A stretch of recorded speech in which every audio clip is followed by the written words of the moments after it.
Hey everyone, welcome to The Zest, the official podcast for Orange Coast Magazine. I'm Chelsea Ranieri, and today's guest is a fashion designer and macrame artist who is a finalist on Project Runway. Her beautiful designs have been featured in magazines, including Vogue, Elle, and Harper's Bazaar. Thank you so much for being here today, Coral Castillo. Thank you. Thank you for inviting me. Of course. I'm so excited to get to talk with you. I've been researching all of your different collections and your designs. I'm obsessed. They're so stunning. Thank you. Thank you so much. The Harper's Bazaar spread was my favorite. That's one of my favorites too. Oh, so good with the beautiful headpiece that you have, and so nice. But to start, so you were born in Mexico City. When did you first become interested in fashion?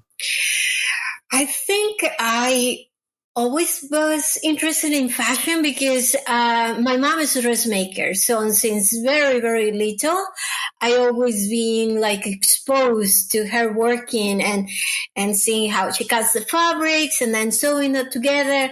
And since I think I was 4 or 5 years that I started picking up all her scraps and just trying to make dresses for my dolls. When I was 6, she actually taught me how to hand stitch. So I was hand stitching. At 6 years old? Yes. Wow, that's amazing. And what was the first piece that you remember making? I know you said dolls pieces, but what was the first piece you made for yourself? For myself was when I was in middle school, and in that time, so I was born in Mexico City. Then we moved to Tijuana, and when I was in Tijuana in middle school, my mom didn't have that money, so I would used to make me a top, and I would wear it with all jeans. And I remember every time I would wear a top that I made, everyone complimented me about it. So I started loving it. I read that you started getting requests from friends and neighbors and stuff like that, and you had your own clientele at such a young age. What was that? What were your design process at that time like? Yeah, it was different because I didn't really have the technicality of how to make a garment. And now I know what is the proper way to do it with the right finishing and everything. So at that beginning, it was mostly stretch fabrics, which is easier to fit in your body. So it was easier. It's different than now. I make more constructed pieces and I use silk chiffon, which is very difficult to cut and sew. So it's completely different from what I was doing when I was a teenager or younger. Yeah. That's so crazy though. You had no formal training and people just loved your designs and wanted you to just make pieces, especially for them. That's so nice. Yes. Yeah. So you received your bachelor's degree at the Art Institute of California in Orange County. And I read that in an article you were saying, you feel education is extremely important in general, but especially for designers. So what did you take away from your education in design? Yes, as I said before, I learned what my mom learned, but she also was self-taught. She didn't know the proper things. And she can copy, she will be mostly copy. A client will bring her a magazine and will tell her, I want this dress with this bottom and this top. And my mom will make it. She didn't know how to make patterns, anything. So I kind of learned from her to copy, and then doing my own style. And then when you go and do the proper training, they teach you how to use inspiration, how to make your patterns, how to work with the different fabrics, how understanding fabrics, exactly what you need, the fabric that you need to make a suit, and to fabric to make a swimming suit, which is completely different. So it's good understanding of all the materials that you have. So it really opens your mind of all the things you can do. Also, they teach you different techniques of stitching, embroideries. It really, really gives you so much so you can be creative and put it together or not use it and use it when you like, or I don't know. It really opened my mind going to school, because you learn all of this. I think even though it wasn't that long when I graduated in 2011, even though it's not that long, we didn't have the technology that we have now with AI and all these things. And YouTube is now, you can find tutorials for everything. So I think that right now people have more accessibility to any kind of method that they want to study. But obviously sometimes you don't know, so you need the education from school to tell you at least the word that you need to Google so you can learn it. Right, exactly. I've seen pattern making on TikTok, and it's one of my favorite things to watch, because it seems like so much, it is math and so technical, but I just can't wrap my mind around how you would come up with a pattern. Yeah. So Yeah. And patterns are so great, because if you don't want, like I have a whole bookcase full of patterns. Wow. So, and then they're all mine. Like I made all of them, and it's cool because if I want something done, but I don't have time to do it, I can give it to a seamstress. So it's like, oh, I want this pattern made in this fabric, and they can do it for you, and you don't have to do it yourself. When it's a new design, obviously you have to create your pattern, but the cool thing is that other people can work from that, and it's going to have the exact measurements that you want and everything. It will be the change of fabric or colors or whatever it is what you want to do new. Wow, I didn't realize that. That's so smart. It's a nice tool to have. So you won first place in a design competition for OC Fashion Week in 2011. And then just 2 years later, you were noted as one of the best designers in Orange County, which is insane. So take me back to that moment. How did you find that out? How did it feel?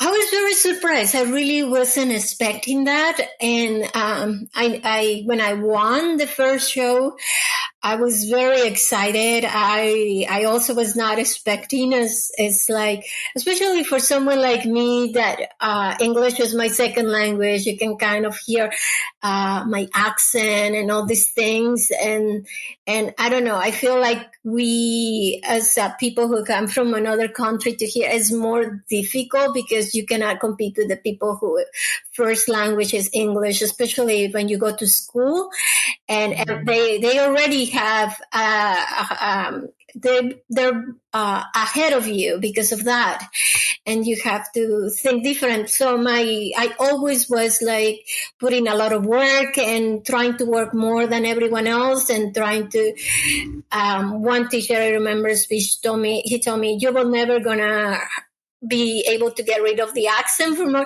and it was like, okay, so I have to live with it. I have to just try to hide it with my work that I have this accent, and also in my writing sometimes I make grammarly change words, or the structure is not perfect because I'm thinking Spanish, but I just, it's like, okay, I have to try to do the best I can and try to fix it. But I can fix it. I can still have some things that it's not so great in my grammar, but I think my work and what I love to do compensates for all of that.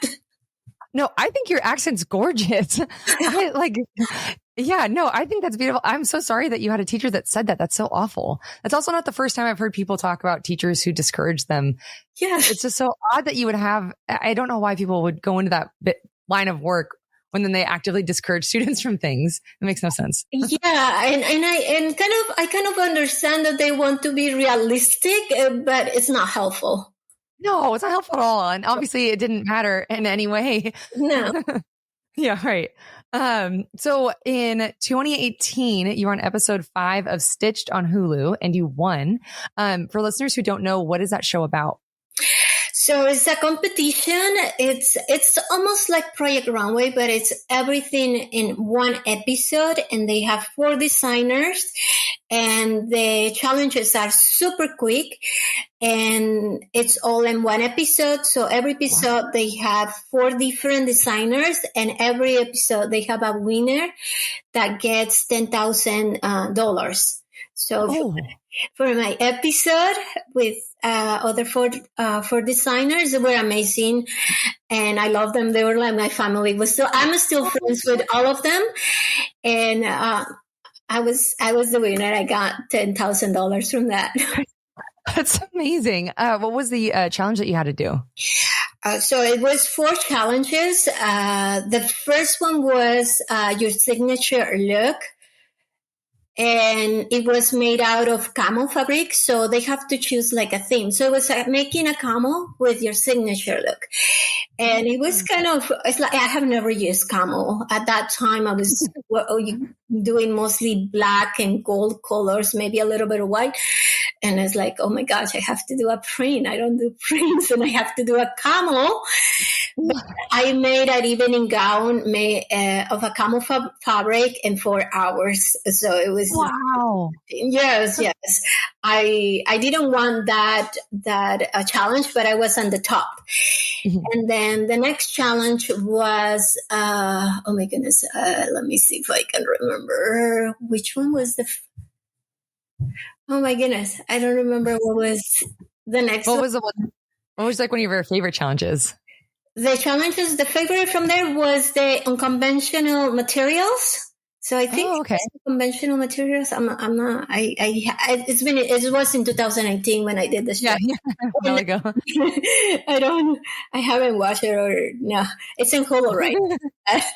I don't watch it. So in the conventional challenge, they had all these packaging materials where you can work, and also it was for that one they give us, I think, 10 hours. It was a little bit more than 4 hours. Was crazy, and then for that one, I decided to make this corset made of fabric that you use to cover in from the dust your packaging or whatever you're going to move.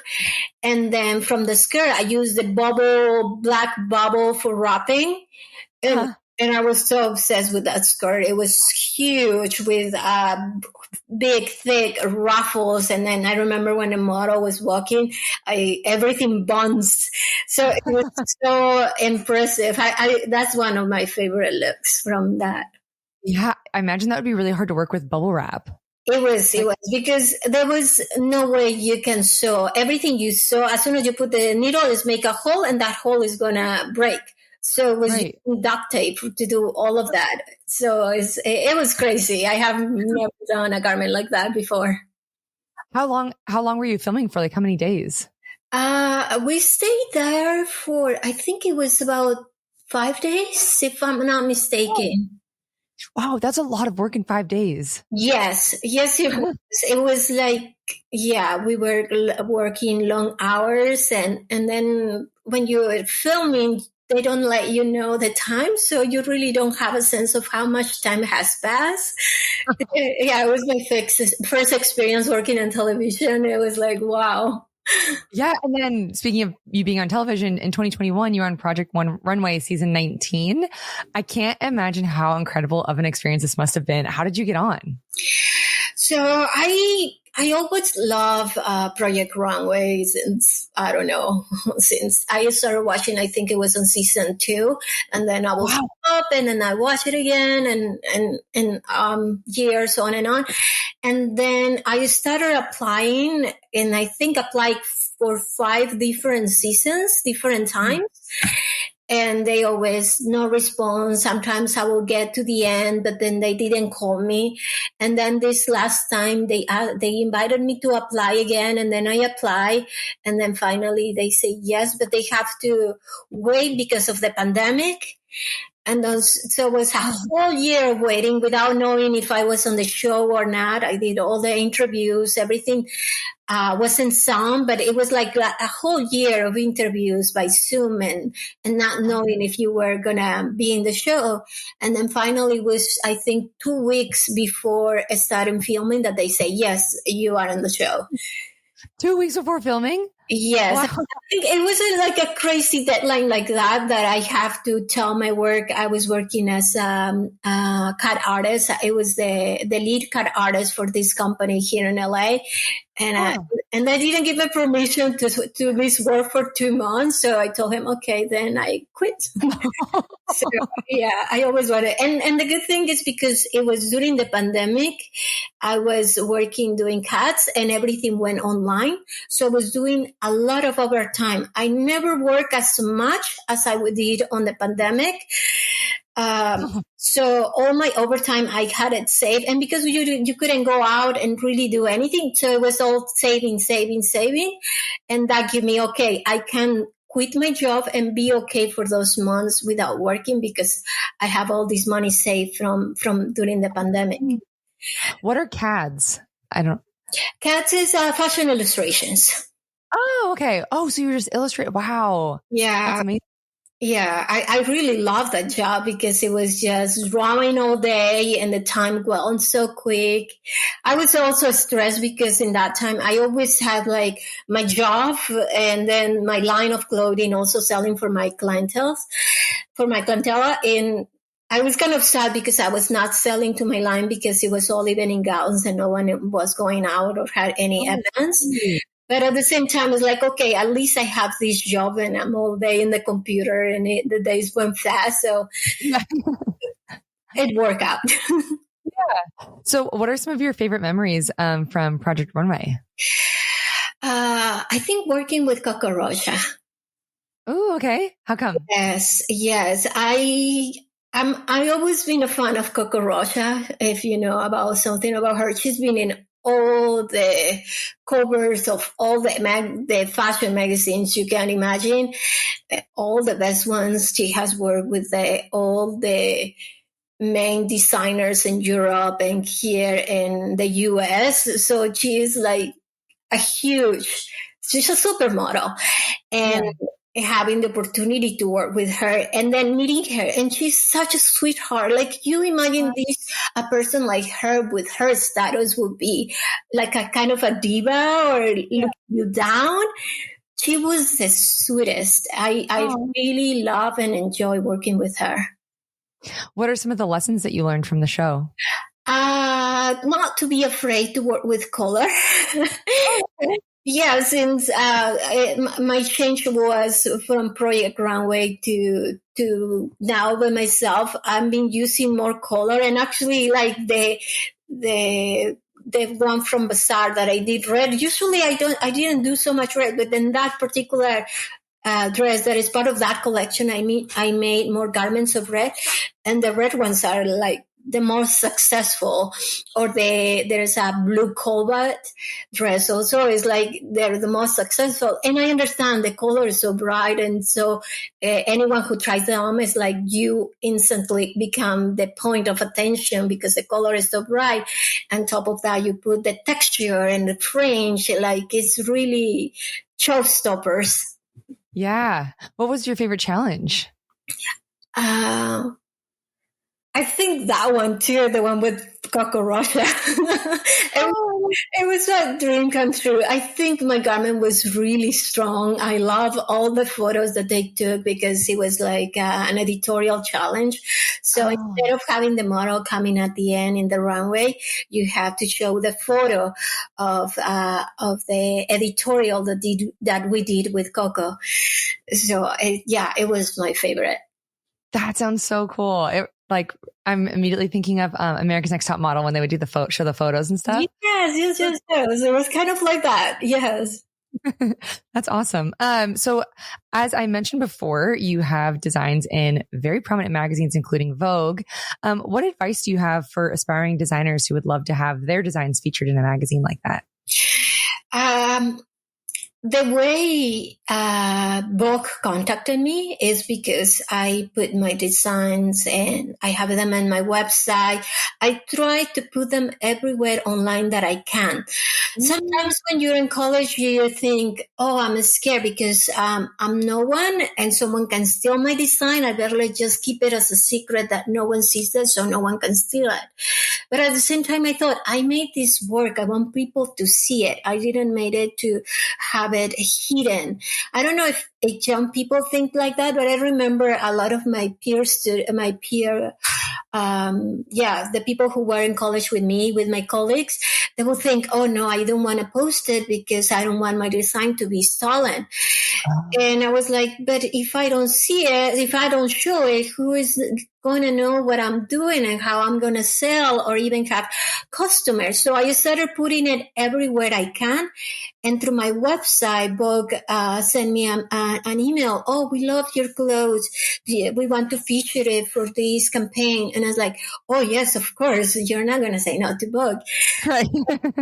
So it's that, like, really try to put it everywhere. And I think now people is more aware if someone is stealing. I actually, from some of my design, I've been copy. Some people have copied me from Russia, and people copy me from Ghana, and it's like. I don't think as a designer we have a protection of our designs not to be copied. So I don't know if there's anything to do. Maybe someone knows and let me know. I don't know. Yeah, my designs have been copied. I sometimes feel like it's flattering. Oh my gosh, they think it's so good, and they're trying to copy. Obviously, it's not the same. I see it's not. Right. So that's why I don't make. If it was, I was like, oh my god, they're making it better than that. But no, I feel flattered that they want to copy, and that because usually if you want to copy the best. Right. That's true. Yeah. So it's nice. Yeah. Well, it's a good way to look at it rather than being angry. Yeah. So I'd love to talk a bit about your designs. So where do you draw inspiration from?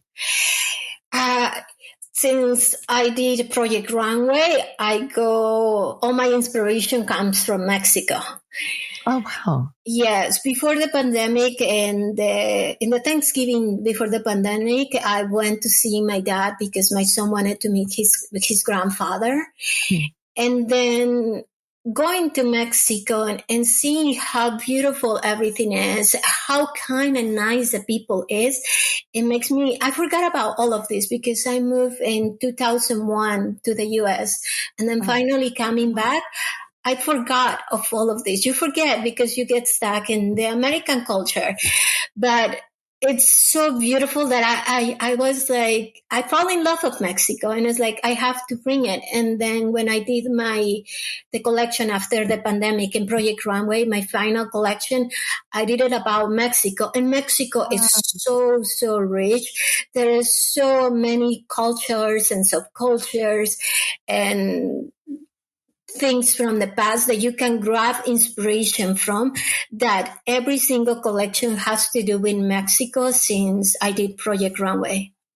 Wow. Was that the collection where you added embroidery that was inspired from Mexico? Yes. The collection for Project Runway, I call it Genesis. And yes, I've been using embroidery from Oaxaca, which is very floral and very colorful.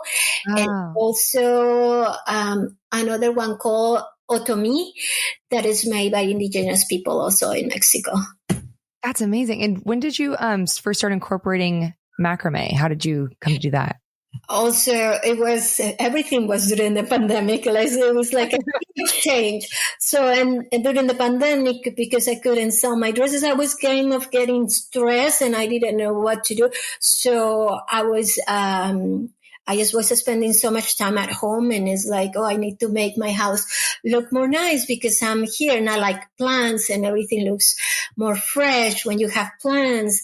And then I started seeing decorations like the macrame hangers, and I was like, I'm going to do everything boho decor. And then I started Googling boho decor, and then I saw this beautiful curtain, and it was like $2,000. I don't know. It's like, I cannot pay that for a curtain.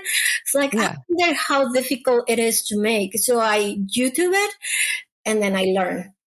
And a curtain. That's insane. I haven't, but yes, it's a big curtain, and that was the first project I had, and it was easy. And the reason I think it was easy is because I love crocheting too. I do crochet. Oh. And knitting too. So I feel good about working with my hands. I can learn things quickly, anything that has to do with my hands. So right away, I was like, oh my gosh, this is so easier. And if you do crochet and then macrame, you use a thicker cord. So the work progress is faster. So you go doing it and you see things faster than with crochet. So it's like, oh my gosh, this is so cool. I have to incorporate it into clothing. And then from there, I did Project Runway. And every challenge, I was putting some of macrame in the designs. And then after that is like, oh, I can do more things.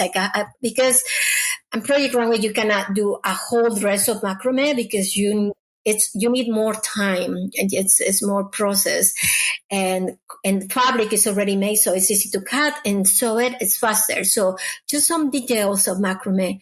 But once I got over and I had more time to do the final collection, I did it some pieces that had way more macrame. And then after that, it's like, okay, now I can do a whole dress of macrame or a whole collection made of macrame. Oh, it's like, I'm like looking at the designs and I can't fathom how you are able to make these pieces.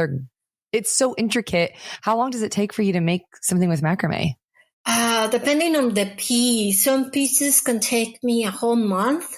Some pieces 3 weeks, some pieces 2 weeks, depending on how much macrame they have. Do you have people helping you make it, or is it all you? Everything is to me.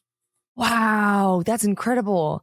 I am obsessed. The like tops that you have, the little bralette tops that are macrame, and then the dresses and everything's just absolutely stunning. So what's your creative process like now? Right now, it's still the same. I draw the inspiration from Mexico. The last collection I did it's inspired on a Maya legend, and you know, they have the Aztecs, and the Aztecs believe in different gods and goddesses, and I like this theme of being an Aztec and being a warrior and being a goddess. So I kind of run with this theme. And in the legend, it's also a woman there were two women, and one of them two of them were same beautiful woman, but one of them liked to have, was kind and generous with the time. She will help people, but also she had like a lot of boyfriends, and that was judged by society. And then the other one was like very prude, very nice. She dressed up all the way here up, don't show anything, but she was cold and not kind. And then when the first one, the good one, the nice one, but also she had that thing that she liked to go with, have a lot of boyfriends. She died.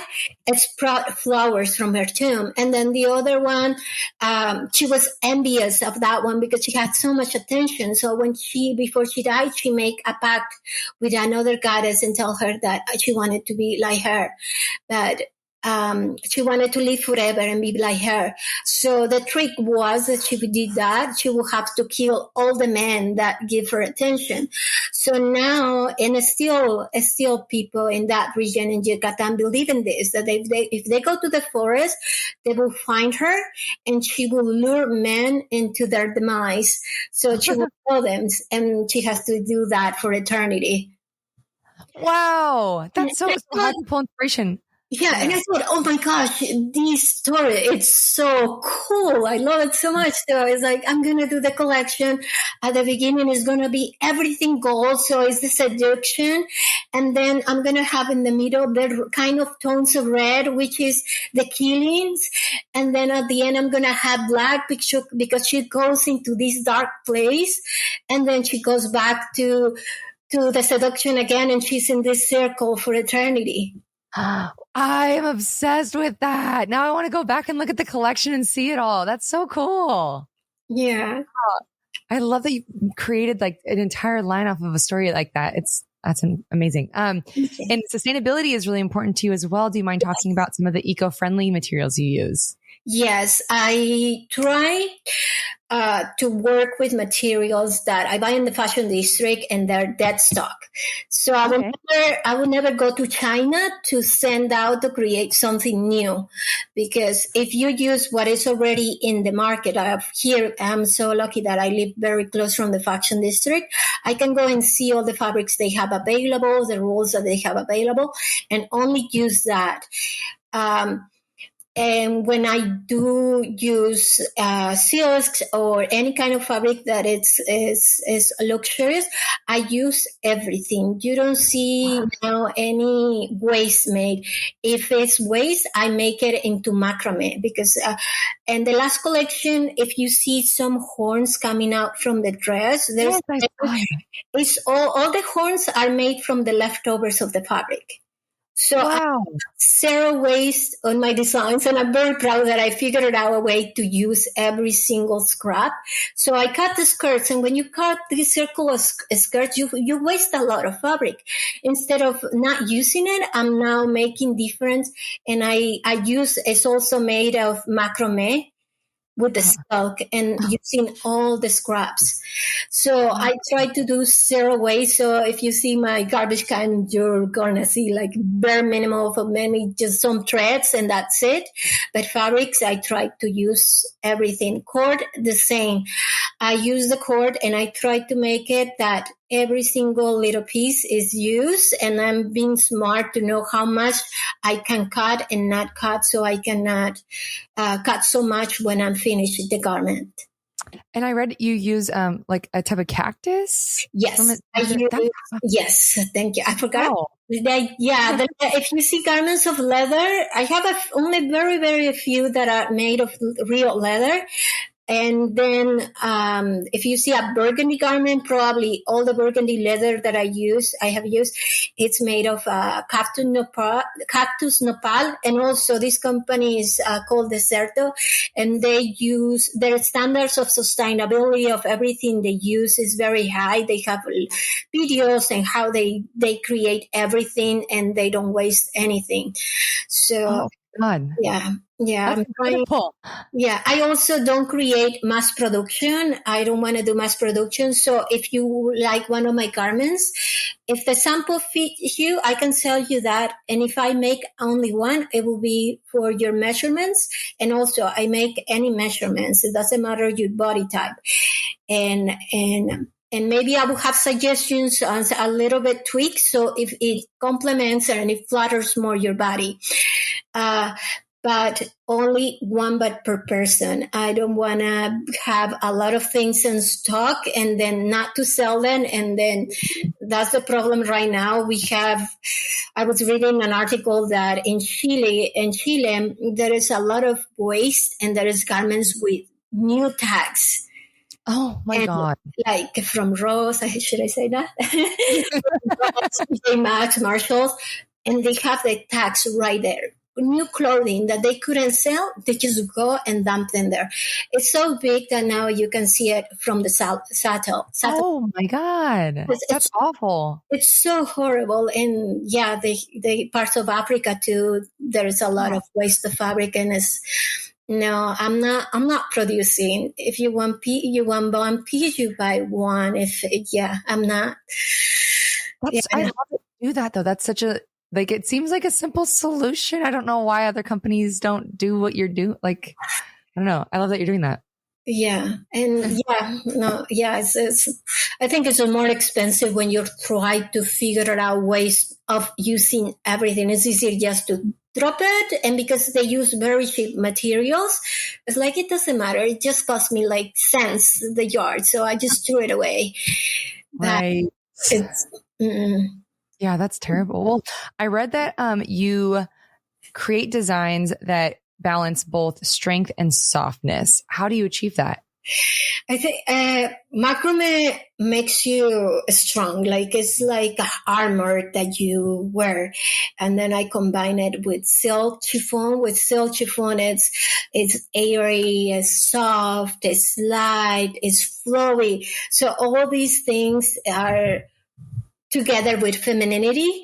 So by mixing those two, you have the strength, but also is the softness, the flow, and all these beautiful things, but strong things. Yeah. Oh, I love that. And then lastly, so last year you collaborated with Cheetos. This is such a fun collaboration. What was that like? It was really fun. I never worked with orange or like this bright green color. Red, of course, I love red. But yeah, it was really fun to see, especially because it's the first time I do shoes.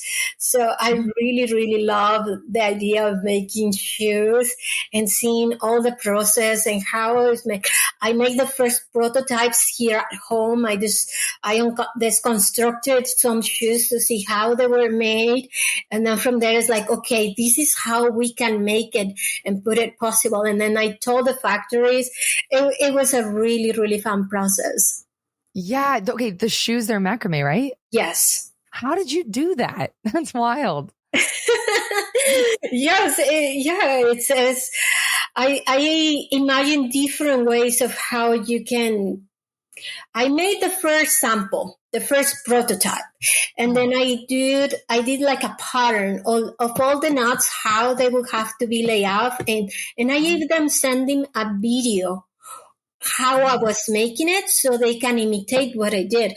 Because if you Google macrame shoes, there's very few. So there's not a lot of people doing sneakers that are made of macrame. There were some Valentino, I think, but I don't know. There's not many. So it was challenging, but it also was fun. And also, yeah, I was like, yeah, I don't know. It was so great. How long did it take to make one shoe? It was one shoe is 1 day, so 2 days for the hair. Oh, wow. I would think that would take so much longer. Like just figuring out how to do the heel and like the tongue and everything. So I didn't make the heels. The heels, you make them to some, I designed it all because I'm very good at, I should not say very good, but I'm fast at using Photoshop and Illustrator. So I make a drawing and how the sole can be made. And then I put the macrame too. So when they did the sole, they send it to me. And then I see how at the first it was going to be with holes, but then we agreed that it was better for production to do it with glue. But I did the macrame only. And then I told them how also to put the ties to use the rings, which I have never seen shoes that have these gold rings for the eyelets. And that. So it was really fun. It was a fun project and very unique. Yeah, they looked so fun. They were such a, like, I love that it was like the orange for the Cheetos, red for hot Cheetos, and then green for jalapeno. Yes. Right. How fun. Yeah. So are there any other collaborations or collections that you have coming out that listeners should look out for? Not at the moment. No. Well, we'll keep an eye on your Instagram. And also I loved on your Instagram, Amanza and Mary from Sunset. Were they in your runway show or did they just wear your designs or? They wouldn't be in my show. They actually walk for me. So you should go to my shows because you're going to see in the runway wearing my clothes. That time I was lucky. And it was because they had their, I don't know. It's from Selling Sunset at the end. They have it's like a tala. I don't remember. Oh, yeah. The reunion. That's what I was looking. The reunion. They had the reunion. So for the reunion, they wore my garments. What? Yes. I would have to go back and rewatch that. Yes, Amanza's wearing this purple macrame dress, and then Mary's wearing this black dress that he has also made with crochet, and then it has like metal part of made of in the top, and it's like a crisscross. Yes, and fringe. Yeah. But so they were in the reunion, and when she asked me for that reunion, it was so last minute. So and then she told me, oh, maybe we can, because I told her I'm so busy working for because I'm gonna present on LA Fashion Week. It's like, oh, if you want to, we can go for you. It's like, you kidding me? Yes, of course. How did you get connected with them? Like, how did you guys meet? Through my Instagram. Amanza started following me and liking my designs, and then she sent me a message. I was surprised. I was like, maybe it's not Amanza, maybe it's someone else. Who is this? And then no, it was real. It was her. Wow, that's so cool. I love her so much. She has like one of my favorite styles in the show. So that's so awesome. Yeah, she's so nice. I love her. Oh, that makes me really happy. So we're coming to the end of our time, but before I let you go, I have 3 final questions that we call our Thoughtful 3. So what was the best advice that you first received when you were starting out? I think don't take things personal. I'm very emotional. And I cry with little things. So I think it came from that, that don't take things personal. And someone criticizes, I know you feel like it's very personal because it's your work and comes from you. And then someone is telling you things are not so great. It feels bad. So try to separate yourself from that. And I think it's hard. I still, I'm better at it, but it's hard to separate yourself from your work. If someone criticizes your work, you feel like they're criticizing you. Take it more as a way to improve. Take it as, I'm telling you this, okay, this is how you see it. Maybe I can make it this way. And sometimes the advices they give you, they're good, but I have found out that sometimes their advices really don't that much. But you have to decide which ones to take and which ones not. And don't take it personal. Definitely. What would you tell someone whose dreams might feel out of reach for them right now? I'll say nothing is out of reach. Everything is going to be very difficult, and you have to work for it. You constantly have to work for it. And sometimes like many times I thought on giving up a Project Runway. Many times I was like, oh no, I'm not doing one more time. I'm not going to do it. And then sometimes you think, oh, I'm doing so much, there's so many designs and I'm working so hard and I don't see any results. And then, but as for me, it's what keeps me going. I cannot be without designing or making. It's what relaxes me. If I have a problem, I will start making a dress and it makes me feel better. I don't know if I with my sister and something happened and then it's like, oh, okay, I'll go and make the dress. I come down, I feel better. And then I talk to her and then everything's fine again. Or anything, or your friends, your coworkers, like that's what makes me calm down and think about it and make things better. So I'll say, don't stop, don't give up, give as much as you can and learn. If they tell you, oh no, it's not good enough, then ask or figure out what can you do to make it better? What can you do to make it best? What can you do to make that dream that you have possible? So it's all on you. All the walls and the obstacles, the main one is yourself. If you don't think that you can do it, you're not going to do it. So you have to believe that you're going to do it and work on yourself and work on your craft and work and what can make it better, and you will reach your dream. And obviously it's not from about one day to another. You really have to wait, because that was for me. Wait, it's you at the beginning you think, oh, I'm not getting anything from doing this. Eventually, if it's like me, I always dreamed to be in Project Runway, and I did it. I always dream of having my first collection show at a New York Fashion Week, and I did. Well, first it was LA, then it was New York Fashion Week. Okay, now it's next, and I'm working on things that are next, but don't give up. It's like you always have something to reach out, and it's all on you. I love that. And then lastly, what do you do to overcome times when you're not feeling particularly inspired? I travel. I like to travel. Or if I don't have money to travel, I would go to museums. I'm so lucky that I live very close from the Broad Museum, from Mocha to so I go to museum, and seeing the work of other artists, it really inspires me. Oh, that's so smart. Well, thank you so much for doing this. I learned so much from you, and I had so much fun getting to talk with you. Thank you. Thank you so much for inviting me. Of course.